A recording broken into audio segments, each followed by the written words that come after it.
I was standing at the foot of her hospital bed, my son-in-law holding Deborah's hand, and I saw Juliet enter the world. I was standing right beside the midwife. And when the midwife lifted her little head, I looked in those eyes, and I swear Juliet looked back at me. It was the most magical moment of my entire life, and I just went completely gaga. Welcome to the Adventures with Grammy podcast. I am your host, Carolyn Berry. This podcast is for grandparents on the go with their grandchildren and for parents who want to ensure loving relationships across the generations. I welcome your input and your feedback on every episode of the podcast we produce. Please send me an email at carolyn@adventureswithgrammy.com or connect with me on Twitter and Instagram at Grammy Adventure. Please follow or subscribe to my podcast. It's free, so you won't miss an episode, and ask your family and friends to do the same. You can subscribe to the monthly newsletter by visiting my website, adventureswithgrammy.com, and clicking the newsletter sign-up link.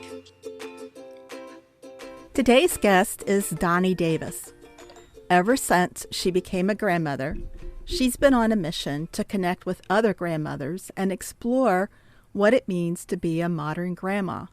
18 years ago, she founded the GaGa Sisterhood as a social network for enthusiastic, creative, caring women who indulge in the joy of being grandmothers. Members meet during Zoom meetings and learn from guest speakers and stay connected through blog posts, social media, and email newsletters. She is the author of the book, When Being a Grandma Isn't So Grand, 4 Keys to Love Your Grandchild's Parents. Before we listen to the interview, I want to update you on the Adventures with Grammy essay contest to honor grandparents. We have extended the deadline to 11 p.m. Friday, August the 13th. The contest is open to children ages 5 to 16. The theme is My Grand is Grand Because. Children have 250 words or less to tell us about all of their grandparents or choose a grandmother or a grandfather. To learn more, visit adventureswithgrammy.com/podcast/contest.html. Details about the contest and links to our guests' social media are in the show notes. Now, let's listen to the interview. Tell me about that first time you discovered you were going to be a grandmother and what it was like to see that baby and hold that baby. Well, I still remember how my daughter and son-in-law announced that we were going to be grandparents. They had been together for several years and been working on their careers. And I think it was my daughter's birthday. And she said, well, I've got a present for you, Mom and Dad. And she gave us this bag, and I opened up the bag, and it was a license plate holder that said grandparents finally. I was so ecstatic.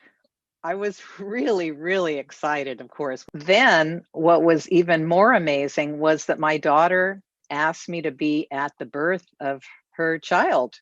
And that's really when it all started.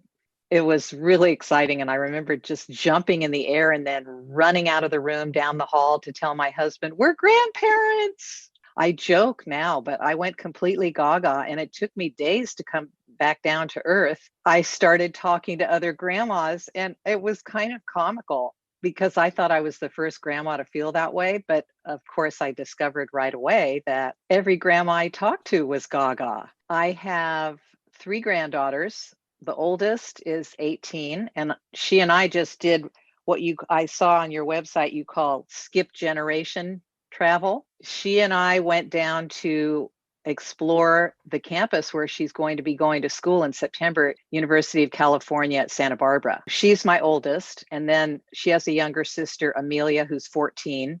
Then I have a 7-year-old granddaughter who's my son's daughter, and she's down in Burbank, and her name's Sophia. It's nice to be able to have that special time with the grandkids, whether it's one-on-one or one-on-two.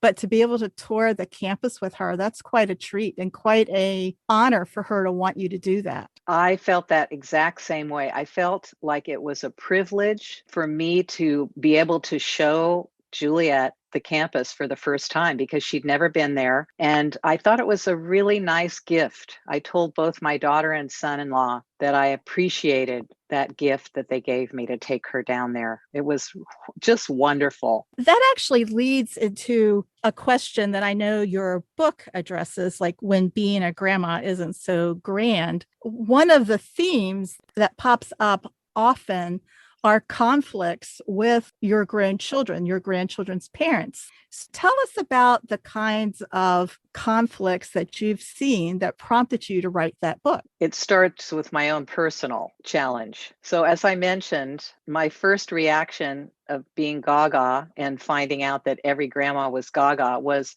reinforcing how I felt. Then, as I got into my role as a grandma, and I watched my daughter parent, I saw how different she was doing it than I was when I was raising her. Juliet's first 2 weeks of life, I spent all that time helping Deborah and staying at their home. What I noticed, she was doing this attachment parenting, which I'd never heard of before.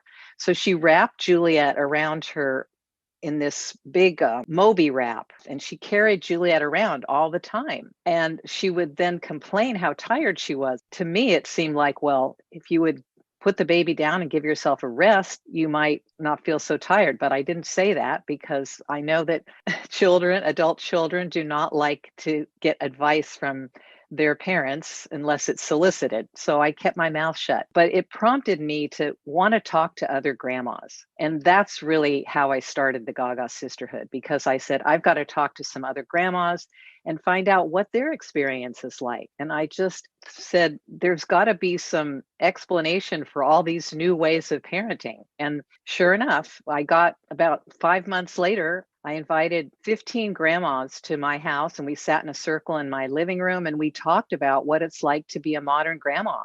And so many of us said we are really having a hard time understanding the new kinds of parenting techniques that we see our children doing to raise our grandchildren. So that's how it started. So now have you solved the world's problems?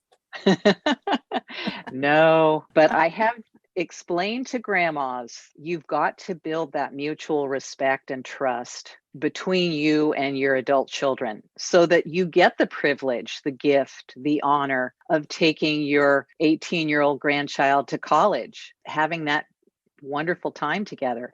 And that comes over a lot of exploring what expectations each side has, talking about what the parenting techniques are. I'm a big believer in communication, sitting down and really talking. And I think it's so important for new grandparents, even before they become grandparents, to talk to the parents and say, what are you thinking of as you're getting ready to be this role of parents? What kinds of ideas do you have? And be really curious in a non-judgmental way. Oh, that's a great opening because it's definitely non-threatening if you're doing this perhaps even before they are expecting the baby. It's just a Yes. conversation. Expectations are really big on both sides. And you have to ask each other, what do you see me as a part of this team? How do you see me being involved? Can I come once a week, or maybe they have different expectations and then you talk about your expectations? It's really good. And they're going to change over time. But I do think that getting those out in the open and talking about them in the beginning will prevent a lot of heartache and conflict as you continue to grow in the relationship. You mentioned the Moby wrap, carrying the baby around with her all of the time. What else did you see that was so different from how you raised your daughter? There were a lot of things initially, and then over the years, there have been more. They slept with the baby and they did breastfeeding on demand and not, never let the baby cry. I've talked to another grandma recently who said it just broke her heart because the parents were trying to train the baby to self-soothe and sleep alone and take the naps that they needed to, and the grandma just couldn't stand the baby crying. So I had the opposite situation where my daughter just responded constantly to any need that the baby had. And she explained to me that this is attachment parenting. And once she explained it to me, I thought, well, that's really great, because the idea is that when you give the baby all that they need as an infant and all that attachment, it actually enables them to feel independent and separate from you at the appropriate age. Correct, because the baby has a lot of confidence and a lot of trust in the important people in his or her life. And so they don't feel frantic and they don't feel like their needs aren't being met. So they can relax and enjoy themselves. Mm-hmm. So, and yes, so over the years, I'd never heard of baby sign language, and my daughter taught both her daughters to use sign language before they could speak, which turned out to be a really fun thing to do. They all became vegan 10 years ago. And they also, my daughter homeschools my two granddaughters. I think I would get along very well with your daughter. Ah, That's the kind of philosophy I have and how I raise my own children. And for the most part, how my grandchildren are being raised, though not the vegan. They are definitely meat eaters, but that meeting the child's needs and breastfeeding on demand and the family bed, all of that is common and a common core of our parenting philosophy. I've been very fortunate, and there have been very few disputes in our family over how the children are being raised. It's something that I'm mindful of and curious about with other families. mm-hmm. And like you, I want to step back and see what other grandparents are thinking. I don't want to come across as this know-it-all, grandmother, because I'm certainly learning myself, constant learning. I approach the role of being a grandma as an anthropologist, studying a tribe and watching their behaviors and learning about them and having curiosity and interest without judgment. When you think about from an anthropological sense, I forgot the author's name, but I think it's the Pearl Buck with the earth. These moms would give birth, and within a few days, the babies would be wrapped in a cloth like the Moby, and they're back out in the fields working. So Mm-hmm. it's not really a new concept. It's just a modern touch on a concept. Exactly. Well, I'll have to tell Deborah about you. She'll enjoy hearing that. I had conflict with my mom and her sister when my oldest child was born. I had become involved with La Leche League, with the breastfeeding group. Oh, Deborah was a And big fan of that. and I was pleasantly surprised and felt incredibly nurtured by the people, not only the leaders of that group, but by the women who were coming, the moms. And I felt that what was deep in my heart about raising my children wasn't so odd, that there were other people who had that same kind of philosophy. And it gave me the courage and the freedom to nurse my babies whenever they needed to, and to sleep, to have the family bed, and to help my mother and her sister understand that just because I wanted to hold this baby a lot because I felt the child needed it, didn't mean that I was spoiling him. And I look back over the years and I have this, grown adult, and I'm really proud of who he is and the kind of father he is and the kind of husband he is. I don't see a negative with it. And my late husband and I had 3 kids, and they were all raised in that same philosophy. And I really admire the adults they are and the parents they are. Yes, I feel the same way.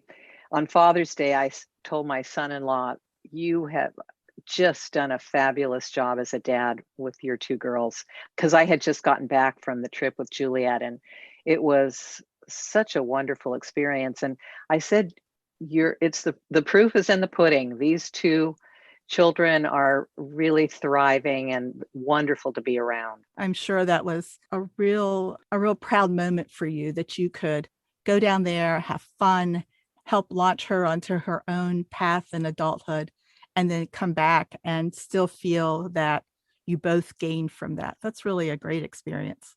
Thank you. Yeah, it was. Let's go back and talk about GaGa Sisterhood. Now, you live in California, you have local meetings, but then you also have a group in New Jersey. And then with the pandemic, you opened it up to Zoom. Tell us about the actual meetings and what you do at the meetings. Oh, I love both types of meetings. Prior to the pandemic, we had been meeting 18 years. Next month will be my 106th meeting since the GaGa Sisterhood started. I always like to say the number because it shows how long we've been around. Prior to the pandemic, we were meeting in person, and we'd have about 20 to 25 people at a meeting, and we'd have speakers. And I was restricted to speakers who were local. So I had a wide variety of speakers over the years. And we've talked about so many things. I try to balance the speakers between activities that we might enjoy doing with our grandchildren. For example, we've had storytellers, 2 or 3 storytellers over the years. We've had speakers where we talk about meditation. We've had speakers who've talked about good sleep practices. I often start with my own needs. What are my interests and needs that might appeal to others? We've talked about how to create the family tree. Oh, we've done travel, intergenerational travel. So many, many things over the years. I asked everybody to bring a creative project that they'd done, and we all shared different creative projects. March 8th of 2020 was our last meeting in person. I had never thought about having meetings on Zoom. I realized that was a great opportunity, not only to continue meeting, but to expand it to grandmas all over the country. And that's what's happened. We now have grandmas literally all over the country. We even had a grandma from Australia on one of our calls. So we have been meeting since April of 2020 every month on Zoom. And that's allowed me not only to have grandmas from all over the country, but speakers from all over the country. That opened up a new world for you. It has. It's really exciting. I love it. I love talking to other grandmas.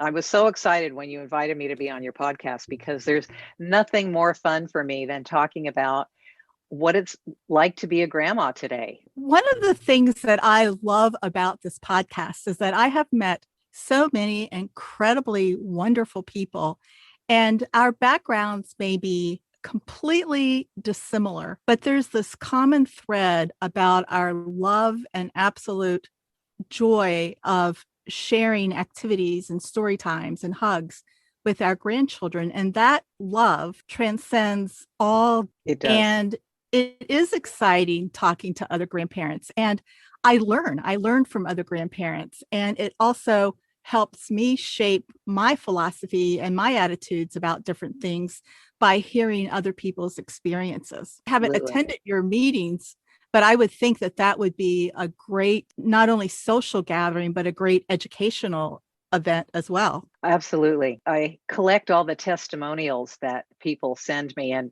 recently I got one after the meeting just a couple of weeks ago. And this woman in Idaho, who has been coming to every meeting since last April, has said that she loved the intellectual stimulation that she finds at the meetings, because I have some really interesting speakers who talk about really great topics. This last one in June was a documentary filmmaker, and she became a documentary filmmaker at age 65.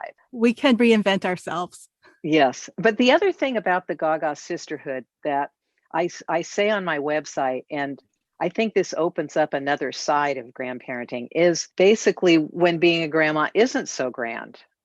Because I say we have the joys, we all feel the joys, we speak that same love language, as you said, and there are challenges. There are, in any relationship, there are challenges. There's differences of opinion, different values, different thoughts about how to do things. And it's being able to accept the differences and talk about them, and then hopefully continue on. So I provide an opportunity for grandmas to talk about the challenges as well. It's important to take off the parenting hat and put on a neighbor or friend or coworker hat when you're talking with your children, and to remember that they as adults have influences. And even though they're always going to be your children, now that they're parents, you can't assume that you can control how they parent, that you have to respect what they've learned from other people and take a step back and look at it objectively and not emotionally. Does that make sense? Totally. I'm nodding my head because I just agree exactly. And I have learned so much from my daughter over the years. One of the biggest lessons I've learned is parents don't want to be given advice. They want you to empathize. They want you to understand how they're feeling. And that's one of the 4 keys to loving your grandchild's parents and the subtitle of my book. So there's an acronym, LOVE. L is learn the parent's language. We talked about that just a few minutes ago, that there's all these new parenting techniques. So learn it, find out what they're doing, and be curious. The O is own your shared goals. So I like to think of myself as being part of a team, not just, grandma, but helping to create so many opportunities for my grandchildren to thrive. And I know that's what their parents want too. And the V is value the parents' hard work. There's nothing better than showing and recognizing how great a job your adult children are doing as parents. And the E is, again, what my daughter taught me, is empathy. Empathize, empathize, empathize. I'm often around my children's friends. And so I step back and I think I would never tell one of my daughter-in-law's friends that she was raising her daughter wrong or that she shouldn't be doing that. If I'm not going to tell one of the friends not to do something, I certainly shouldn't tell it to my daughter-in-law either. That has helped me a lot. But I love the acronym of the love. That is a good way of helping to remember that. Nothing breaks my heart worse than to see a grandparent or hear of a grandparent who is completely shut off from her grandchildren or his grandchildren because of differences that the parents and the grandparents could not communicate. Yes, it's unfortunate that sometimes our egos get in the way. It can be a two-way street. I don't think that grandparents are always the ones that are the culprits. I've heard a lot of stories on the opposite side, so I think I hear both, but it really is so heartbreaking to think that grandparents aren't denied access to their grandchildren. And there's a huge group of them that are alienated grandparents. I actually personally know 2, and it Mm. is heartbreaking because both of these families, the Grands, are incredibly loving people who only want the best for their children and their grandchildren. And I do know from the grandparent side that they're really neat people, and it baffles me that there is an issue. Mm-hmm. Yes, I've had a few personal experiences of friends who also have had that situation. And in both cases, they've resolved them after several years, which is so heartwarming. I think if we also kept in mind that you talk about shared goals, that is, to me, the most important part of being a grandmother, is that we have common interests and common goals for our grandchildren, and we can play a supporting role and help parents accomplish those goals for their children. And it really does, like you said, it's a team effort. And I love being part of the team. I love that my sons want me to be part of that team. Yes. Oh, I feel that same way. And one of my favorite things with both my granddaughters, because they're excellent writers and I'm a writer, is helping them with their writing assignment. Nothing brings me more pleasure than being on a long phone call with either one of them or FaceTime and going over an essay together and brainstorming with them and letting them think out loud. It's really exciting for me. I love it. Juliet and I even worked on the college essays together. And That you is know fun. what that does? There's a great opportunity there. So when we were working on the college essays, I had an opportunity to ask her about what she thought were her gifts. And I love being able to build self-esteem in all 3 of my granddaughters by reinforcing what I see are their strengths. And that is a very important role of a grandparent. We're actually getting ready to go on a family vacation, and I told my sons, I said, I this year, because the kids are old enough, I want to take them one-on-one someplace while we're on vacation, just 2 of us at a time, because I want to have time to really talk with the children and, like you, learn about them. What exactly do they like, or why do they like playing this game? Just to find that Mhm. out. Well, I started when Juliet was really young, actually, when she was 4 and my daughter was pregnant with the second baby, I would tell Juliet stories over the phone while my daughter rested. And I'm I love to tell stories, and so we just developed a tradition of storytelling over the phone. And so we've always had a really good phone connection. They live 2 hours from me. And then as Juliet's gotten older, she really enjoys continuing the conversations, and we've had 2-hour phone calls where I learn all the things that she's doing. I've learned a lot of technology. She set me up with my Instagram account, and she's good with that. She's really very good on computer and very artistic and loves being on the computer with her tablet and pen. And so we just have really long conversations. And now Amelia is also enjoying having conversations, and she likes to do quizzes. She likes to learn about sharks and whales and things. So she'll give me a quiz over the phone, and it's fun to learn her interests too. There's a part of me that admires that you have 3 girls. I have 6 grandchildren. The older 4 are boys, and then the younger 2 are girls, 4 and 17 months. And sometimes my grandparenting interaction is incredibly frenetic. And I think partly because they're 4 boys and they're Yeah. almost 6, 7, 8, and 9. And there Yes. isn't a lot of time to sit and reflect, you know. And as you're talking about these 2-hour conversations and learning about them, it's like, oh, that just sounds like heaven.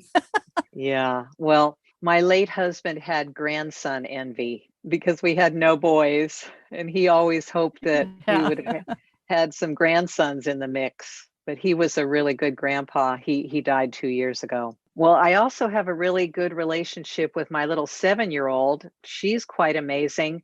She'll stay on FaceTime for an hour and a half. So maybe it is girls, I don't know, but she likes to she likes to be my art teacher, so we'll do art classes on Zoom or FaceTime, and we play games. We play If we're on Zoom, she taught me this fun game that her teacher showed her when they were all on Zoom classes, where in the chat you put a scrambled word, and then you put the word as it is scrambled, and you have the other person has to guess what the word is, and we play that a lot on the computer. That sounds like fun too. And Mhm. again, it's screen time, but it's quality time with you, one-on-one time with you, and it's educational to boot. I mean, how can you go wrong with that? I love playing the sort of pretend teacher with my I'm sure you do too. Your kids are this grandkids are the same age. The 4-year-old, she likes to color and likes to do, like find words, unscramble at 4, which is fun to do. The boys have a very limited time span where they're going to sit down and do that kind of thing. They're Mhm. more active and rambunctious.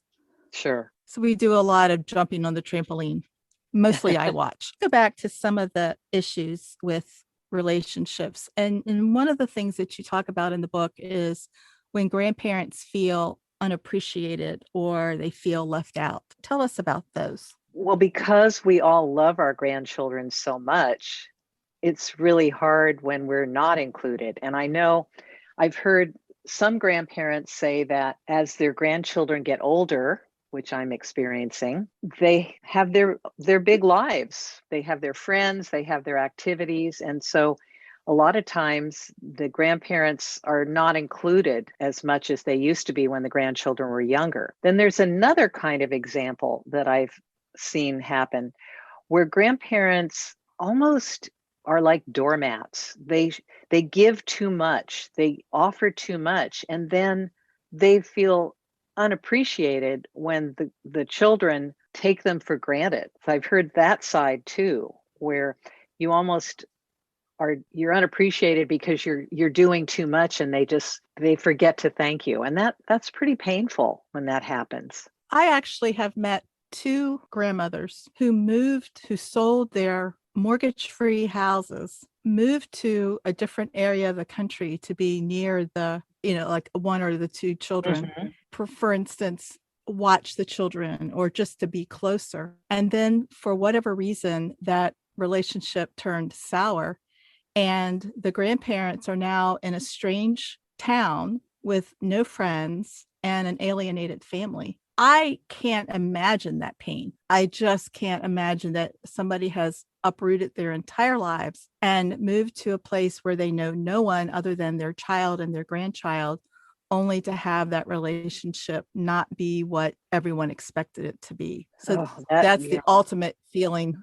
unappreciated. Yes. Have you run into that before? Have you had any family tell you about that kind of hurt? Well, it wasn't quite that bad, but one grandma I know who's in my GaGa Sisterhood moved here from across the United States to be close to her grandchildren and son and daughter-in-law, and they loved living here. But then after 5 years, the children decided to move to the other side of the country. So they have a good relationship. So it's not the relationship that caused it, but the grandparents gave up their place that they had lived in for 40 years and moved out here, so they had to establish a new life, and they have. It's you just can't count on families to stay in one place these days. No, we are an incredibly mobile society, and with job situations where it isn't as if you work for the same company for 40 years anymore. Hmm. There's a lot of movement. And even if it is the same company, often the company wants to transfer you to a different office, and there you go. Yeah. And I was thinking about another example. Gaga told me not too long ago that she wants to be more involved with her grandchildren. She's the paternal grandma. So often you have a different kind of relationship when you're a paternal grandma versus a maternal. Not always, but sometimes the bond between the mother and daughter can be really strong. So this grandma said she really wanted to spend more time with her grandchildren and really like have a weekly dinner with them. So she was going to ask them, but she had some trepidation about possibly being rejected. By the parents rejecting that or the grandchildren? No, the parents, because yet, Uh, she would ask the parents and say, I'd love to have a weekly dinner with you and the children. and I'm in the similar situation about in our vacation a couple of weeks from now. I want to take each child for like a couple of hours, whatever that child wants to do, whether it's play putt-putt golf or a movie or lunch and ice cream or whatever. But I can't just say, oh, I'm going to take my grandson. I've already expressed my wishes to their parents. Neither set has said, oh, yeah, that's a great idea. So I will bring it up again before we go on vacation, but there's that gatekeeper. I have to ask permission to do that. I just can't do it because I want to. So I Exactly. understand. Right. I was going to say the gatekeeper is the right word. A lot of people use that Yeah. word. And this is us on vacation having fun. You have to ask the parents' permission before you can do that. So I can see where there was a little trepidation on your friend's part, but how wonderful to have a weekly dinner with your grandparent. Yes, that's what I remember having with mine. I was very close to my grandparents. My mom had her parents, my maternal grandparents, and her mother-in-law, my paternal grandma, over for dinner every week when I was growing up. They were at our dinner table every week, and we all lived in San Francisco, so we didn't live far away.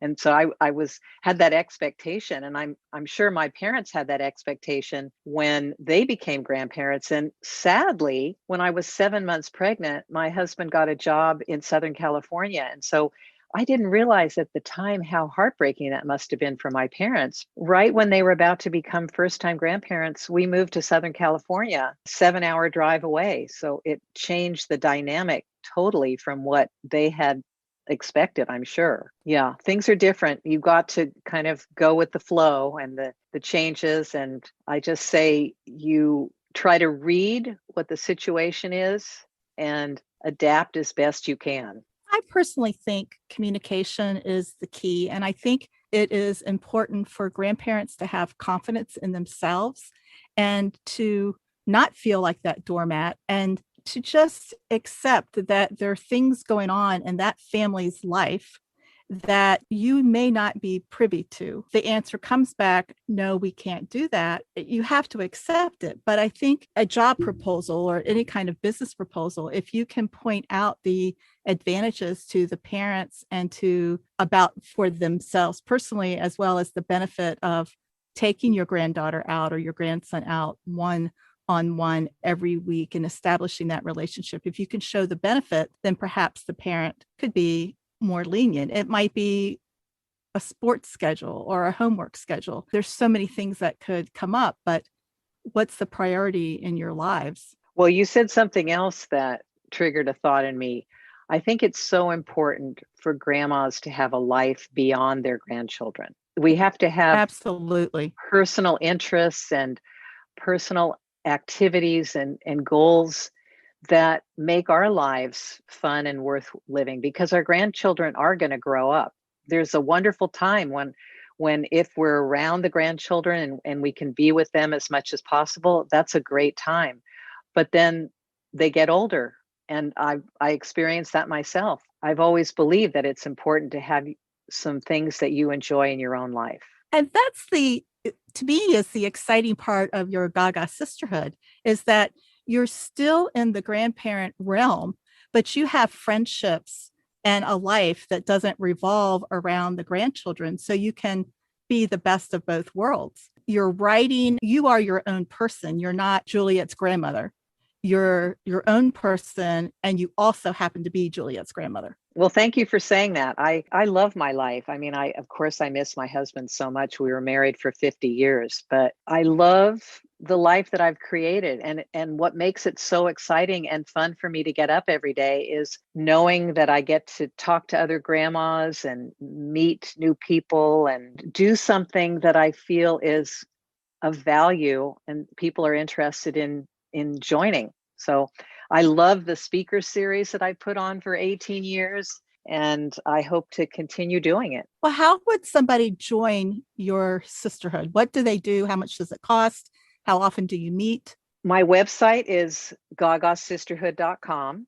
I have a section right at the top that says join the GaGa Sisterhood, and I have a meetup group. I have a big meetup group. We have over 200 people in the meetup group. You can come to the first meeting and test it out and see if you like it for free. And then if you want to join, it's $60 a year. And I'm going to continue doing the Zoom meetings because they work so well. Oh, that's certainly affordable and a great bargain for all of the information that you provide to grandparents. I try to make it affordable because I want as many grandmas to join as possible. I also do a monthly newsletter, and I also have a weekly blog post on my website. Now, so do you still hold or are you going back to your in-person group in California? We are.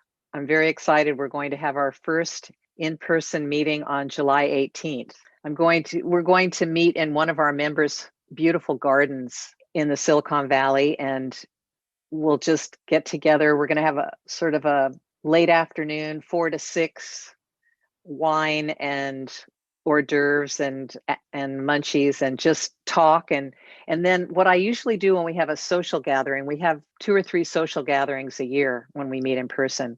We always have a dinner al fresco, and December we have a combined holiday party and anniversary, because the GaGa Sisterhood started on December 7th. In 2003.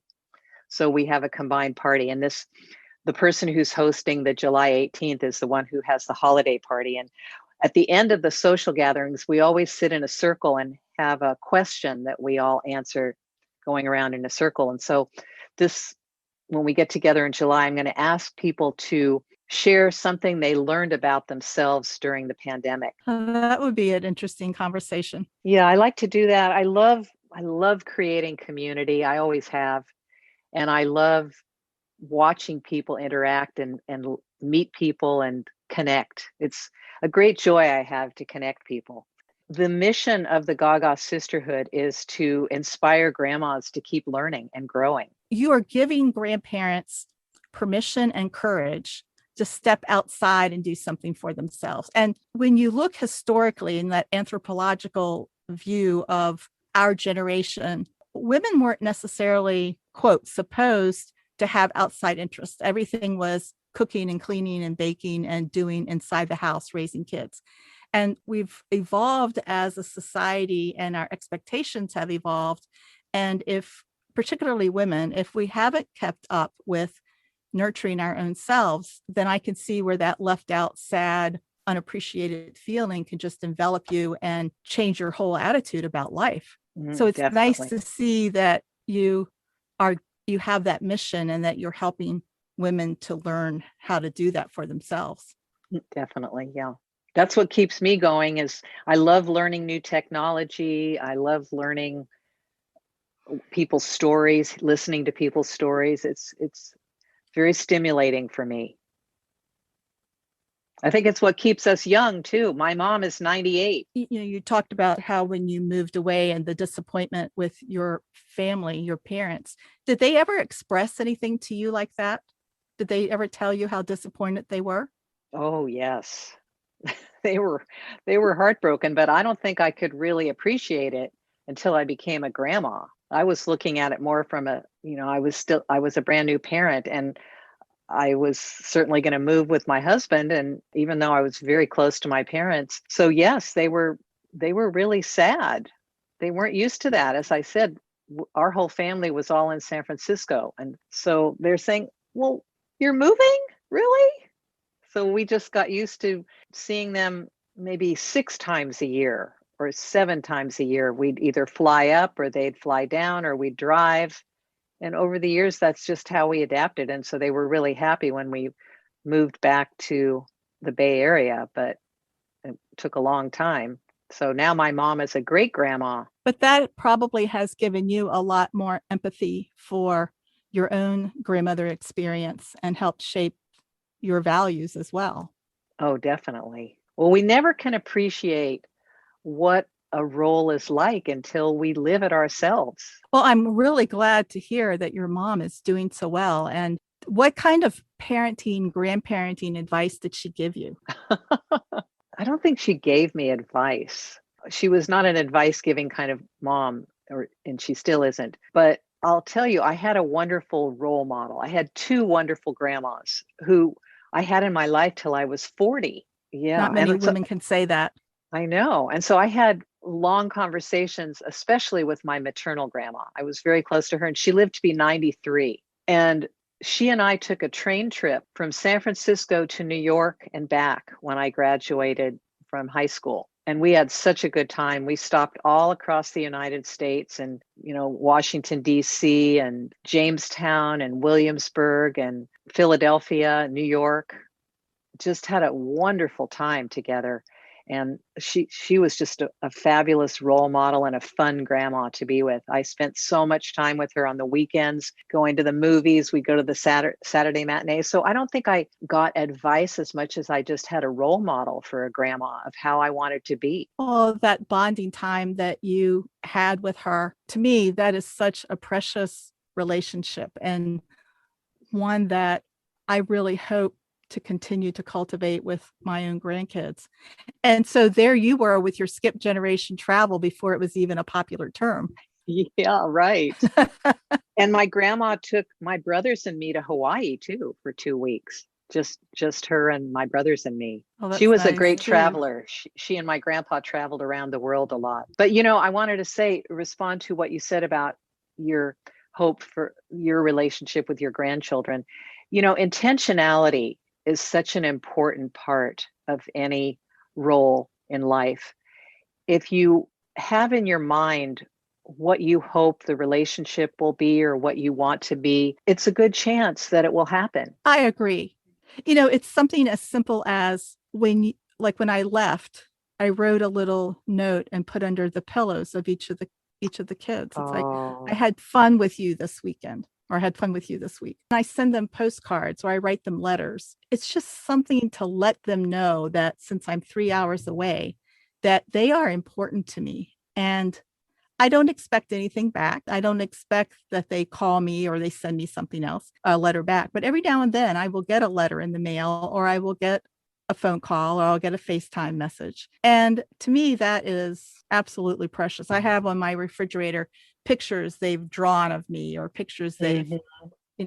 they've done. And so I do believe that being intentional will pay off. And it's not as if I'm trying to force it or to buy anything. It's just, Hmm. I want to let them know how important they are to me.